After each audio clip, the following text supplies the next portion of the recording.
Today's topic of my this lecture is protein 3D structure modeling. This is one of the concepts which is used in the proteomics to study the protein structure, to study the function of the protein. So here in that topic we'll see first the what is 3D structure modeling, what is the need of this protein structure modeling, how it can perform, and what are the applications of this protein 3D structure modeling.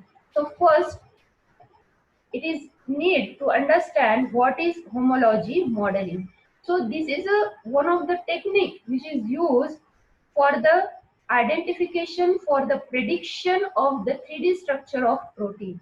And what is the need to identify the three-dimensional or the 3D structure of the protein? Because all of you know that the 3D structure or the tertiary structure of the protein is the functional protein structure. When you identify the function of particular protein, you first need to identify the three-dimensional or 3D structure of the protein. There are a number of techniques can be used for the 3D structure modeling of the protein. Some of them are the in vitro techniques, some of them are the in silico techniques. So in vitro techniques includes the X-ray crystallography and protein nuclear magnetic resonance or protein NMR technology. This two in vitro technology is more commonly used in the recent past to identify the protein structure, to predict the 3D structure of protein, and then to identify the or to hypothesize that the function of this protein is like this. So this in vitro techniques is more costly and the techniques require more time to perform all these activities, which includes the number of steps and lots of steps. So recently homology modeling, which is totally based on the some bioinformatics tools, some online tools, is used to identify the protein 3D structure. So this is one of the tool which is used to identify the protein 3D structure, that is homology modeling. So it is also known as the comparative modeling. So the name itself says that what does it mean. So rather than homology modeling, comparative modeling is the name better give you idea about what it involve, what does it involve in this technique. So comparative means here you compare something. So what you compare, here you compare the sequences of the proteins, and you know that the sequence of protein means it is made up of the long chain of amino acids. Proteins is made up of amino acids. It includes the number of peptides that may be alpha, beta, alpha helix, beta helix, etc. So this identification of protein 3D structure with the help of homology modeling is based on the in silico technique. So here you categorize the techniques which is used for the 3D structure modeling of protein. That is, first one is the in vitro techniques, which includes the X-ray crystallography and protein nuclear magnetic resonance technique. And second one second one technique or the second tool which is used for the 3D structure modeling is homology modeling. So homology, here you can define very well that what is homology modeling. So it refers to constructing an atomic resolution model of the target protein by using its amino acid sequences. So what is important thing in this homology modeling, that is the identification of structure is totally based on the amino acid sequences. So this is one of the technique which is totally relies on the identification of one or more known protein structure likely to resemble the structure of query sequence. Query sequence means the sequence for which you identify the 3D model.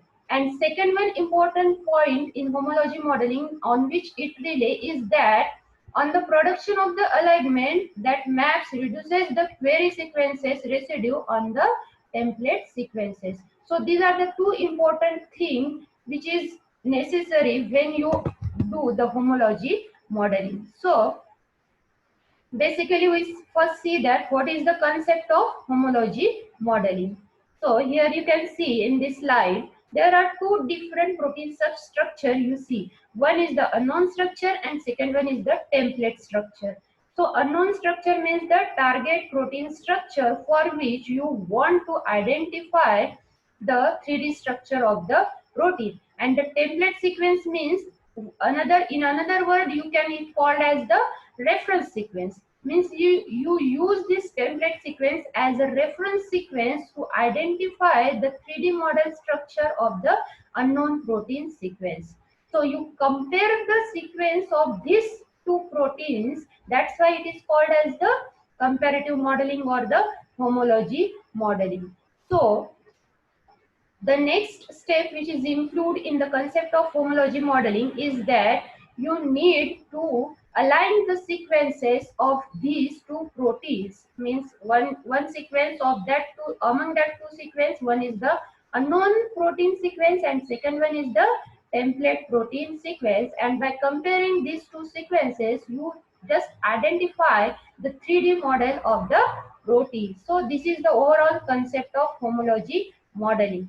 And the next important step is that what are the different steps which are involved in the homology modeling. So the first important step which is included in the homology modeling is the template selection. Second one is the target template alignment. And third one is the model construction. And last important step is the assessment of model. So these are the four different steps which are included in the homology modeling. So we'll see one by one what does it mean. So first step is the template selection. I already told that what is meant by the template sequence. Template selection, you can also write here the template sequence selection. So template selection means you need to identify the reference sequence. There are so many sequences which is available in the various databases, and from that sequences you need first, the step is you first need to identify the by that template sequences which have the most similarity with our targeted sequences. So this is a more important step. If you don't identify the perfect template sequences, then the rest of the steps, that is from step number 2 to 4, is nothing. That means, so the template selection is more important while you do the 3D modeling of the protein using the homology modeling tool or the techniques. So template selection is the first important step, and second one is the target template alignment. So in next step, what we do, you have the sequence of target proteins, means the unknown protein sequence, and you have the sequence of template protein sequence. You compare these two protein sequences using and you set the certain parameters to align that sequences, and automatically you get the sequence alignment, means the where there is a sequence similarity between the two protein sequences. And third important step is the model construction. So in model construction, the basically once you select the template sequence and you load also your protein target sequence, then comparison will takes place between these two sequences, and automatically you get the model. You know, automatically you get the model. But in model construction, the important thing that when you compare the two protein sequences, one is the target protein sequence and another one is the reference sequence or the template sequence. So there are certain regions where you find out there are some sequences in the target protein sequences where you didn't find any match with the reference sequences. So in that case, what you want to do, you want to do the loop modeling. That is called as the loop modeling, is the most important step in the homology modeling.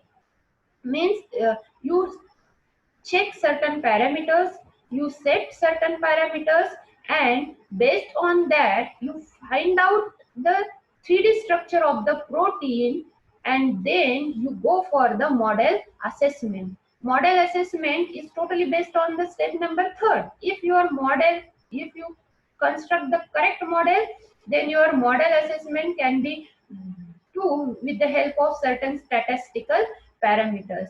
So these are the four important steps which are included in the homology modeling. And keeping one thing in the mind, that the selection of template and the target template alignment, these first two steps will be done in one combined steps. Means your template selection is just then followed by the sequence alignment with the help of with the help of certain bioinformatics tool. Most commonly used tools are FASTA and BLAST.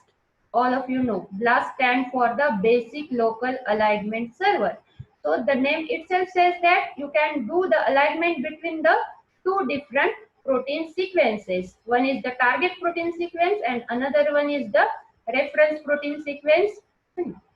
You make the comparison between these two sequences, means you do the alignment between these two sequences, and you find where the sequence is matched, where the target protein sequence is matched with the reference sequence, and where what are the regions where your target protein sequence is not get matched with the reference sequence. So first two steps are basically performed in one complete steps, and the third important step, that is model construction. In that you keep in mind that the loop modeling is the important thing which you do more correctly to get the more accurate model. So these are four basically steps which are included in the homology modeling. Again, we'll clear this all these four steps with the help of this diagram. So here you can see in this diagrammatic diagrammatically you can see there is a target protein sequence and the template protein sequence. You have the two sequences, then the second step is you make the comparison or the alignment between these two sequences. So once you make the comparison between these two sequences, you go for the modeling. Specifically, you want to do the loop modeling, and then you build the model, then you evaluate the model. If model is okay, then you finish your tasks. If the model is not getting the more accurate or more functional, then you again go back to loop modeling, and again then you go to assessment step, and then evaluation, and then assessment, and then end step. So repeat all these loop modeling from the loop modeling step up to you get once you get the accurate model or the functional model or the 3D structure template more accurately, you finished your task. So hope that this video will be helpful to you and understand all of the concept of the homology modeling and how it can be used in the